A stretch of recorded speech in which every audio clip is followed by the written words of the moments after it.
Charge et décharge du condensateur. L'association en série d'un condensateur de capacité C et d'un conducteur ohmique de résistance R constitue un dipôle RC. Lorsqu'on soumet le dipôle RC à une tension, le condensateur se charge. Au bout de quelques instants, la tension UC aux bornes du condensateur est alors égale à la tension aux bornes de la source de tension continue de force électromotrice grand E. Au contraire, lorsqu'on place le dipôle RC dans un circuit électrique ne comportant pas de source de tension, le condensateur, préalablement chargé, se décharge. Comment établir l'équation de la tension aux bornes du condensateur lors de sa charge ou de sa décharge?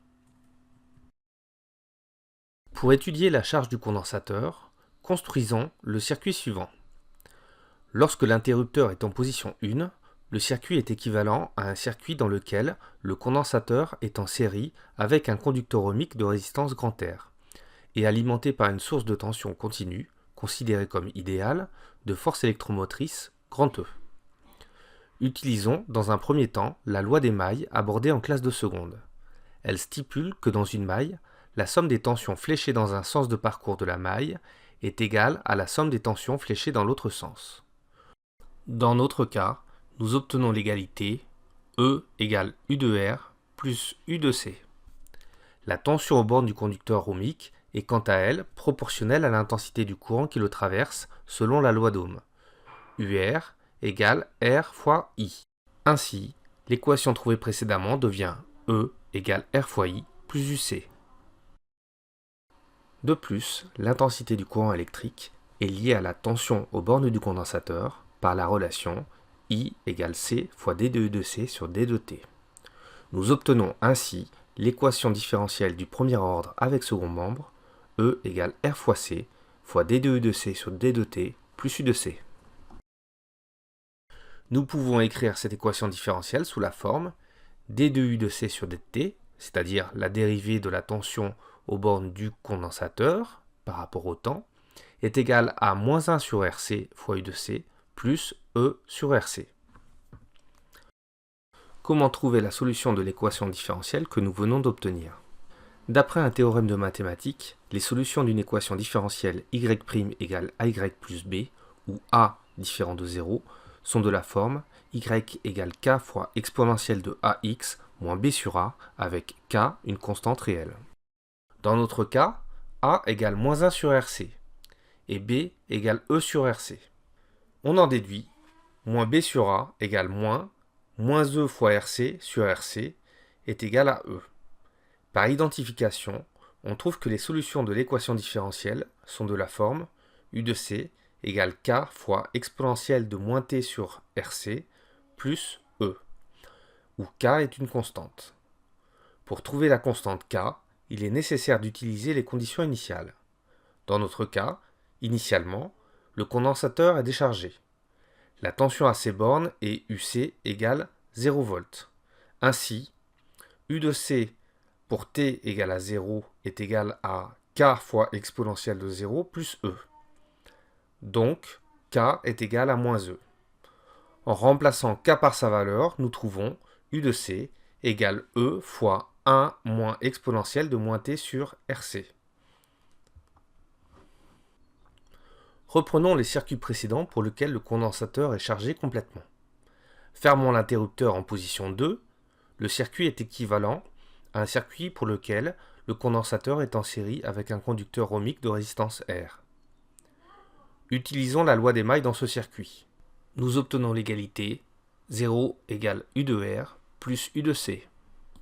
La loi d'Ohm appliquée pour la tension aux bornes du conducteur ohmique nous permet d'écrire 0 égale R fois I plus U de C. Utilisons comme précédemment la relation entre l'intensité du courant électrique et la tension aux bornes du condensateur. Nous obtenons l'équation différentielle du premier ordre sans second membre, 0 égale RC fois D de U de C sur D de T plus U de C. Nous pouvons réécrire cette équation différentielle sous la forme D de U de C sur D de T est égal à moins 1 sur RC fois U de C. Pour trouver la solution de l'équation différentielle, utilisons le même théorème mathématique que précédemment. Dans notre cas, A égale moins 1 sur RC, et B est nul. On en déduit que moins B sur A est nul également. La solution générale de l'équation différentielle vérifiée par la tension aux bornes du condensateur est donc U de C égale K fois exponentielle de moins T sur RC. Pour trouver la constante K, il est donc nécessaire d'utiliser les conditions initiales. Dans notre cas, initialement, le condensateur est chargé. La tension à ces bornes est donc U de C égale à E. Ainsi, E égale K fois exponentielle de 0, donc K est égal à E. La solution de l'équation différentielle vérifiée par la tension U de C aux bornes du condensateur est U de C égale E fois exponentielle de moins T sur RC. Retenons que pour établir l'équation différentielle vérifiée par la tension aux bornes d'un condensateur lors de sa charge ou de sa décharge, il est nécessaire d'utiliser successivement la loi d'émail dans le circuit électrique obtenu, la loi d'Ohm pour exprimer la tension aux bornes du conducteur ohmique en fonction de l'intensité du courant circulant dans le circuit, la relation liant l'intensité du courant et la tension U de C aux bornes du condensateur, obtenue à partir des expressions donnant I comme la dérivée de la charge par rapport au temps, et celle liant la charge d'un condensateur à la tension à ses bornes. On résout ensuite l'équation différentielle vérifiée par la tension aux bornes du condensateur à l'aide d'un théorème mathématique. On détermine la constante d'intégration obtenue à partir des conditions initiales. Réalisons un petit test de 3 questions. Lorsque vous voyez apparaître ce symbole, cliquez sur la touche pause pour prendre le temps de répondre. La courbe donnant la tension U de C aux bornes du condensateur d'un dipôle RC est la suivante. Le condensateur, réponse A, se charge, réponse B, se décharge, réponse C, se situe dans un circuit électrique contenant une source de tension de force électromotrice E égale à 6 volts. Lorsque le condensateur se charge, la tension à ses bornes augmente. Elle atteint une tension maximale, qui est la tension délivrée par la source de tension continue. Ici, la tension maximale aux bornes du condensateur est de 6 volts. La force électromotrice de la source de tension continue est donc également de 6 volts. Les bonnes réponses sont les réponses A et C. Pour établir l'équation différentielle vérifiée par la tension U de C aux bornes du condensateur dans ce circuit, il convient d'utiliser réponse A, la loi d'Ohm aux bornes du condensateur, U de C égale R fois I. Réponse B, la loi d'émail dans ce circuit, U de R plus U de C plus E égale à 0. Réponse C, la relation liant l'intensité et la tension aux bornes du condensateur, I égale C fois D de U de C sur D de T. D'après la loi d'émail, la somme des tensions fléchées dans un sens est égale à la somme des tensions fléchées dans l'autre sens dans une maille. On en déduit E égale U de R plus U de C.